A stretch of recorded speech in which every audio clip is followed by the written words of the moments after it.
आज पंडित दीनदयाल उपाध्याय जी की जन्म जयंती है। शायद विश्व में हम ही एक ऐसी पार्टी है जिस पार्टी की विचारधारा के जिस एक शब्द में जाना जाता है वो है एकात्म मानववाद।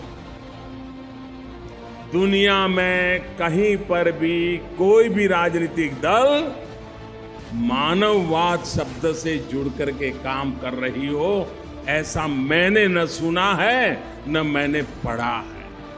हम अकेले हैं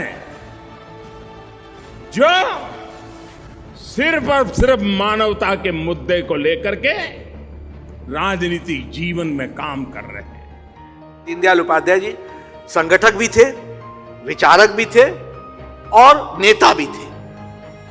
एक अद्भुत मेंटल कैपेसिटी थी, एक अद्भुत सोचने की ताकत थी।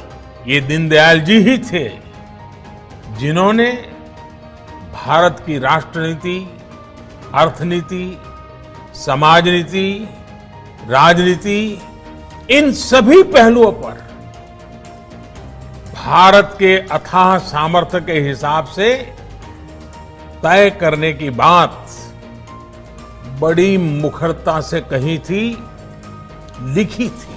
हमें यह जान करके आश्चर्य होगा कि उन्होंने बहुत कम अवधि, उनको बहुत कम समय मिला, लेकिन उस कम समय में भी हमारे दीनदयाल उपाध्याय जी ने देश के कोने कोने में प्रवास करके अपनी विचारधारा को प्रबल करने का काम किया। और आज हम ये गौरव के साथ कह सकते हैं कि उनके कारण, उनकी प्रेरणा से, उनकी विचारधारा को लेकर के आज हम दुनिया की सबसे बड़ी पार्टी और करोड़ों कार्यकर्ताओं द्वारा इस विचार को जीने वाली पार्टी बनी है। इसको भी हमको समझना चाहिए। दीनदयाल उपाध्याय जी ने हमेशा समाज के अंतिम पायदान पर खड़े व्यक्ति की बात की थी। यही उनके अंत्योदय का संकल्प था। इसी संकल्प पर चलते हुए हमने अंतिम पायदान पर खड़े व्यक्ति का सामर्थ्य बढ़ाने, उसके जीवन को बेहतर बनाने के लिए कई बड़े कदम उठाए हैं। अब समय है कि हम 100%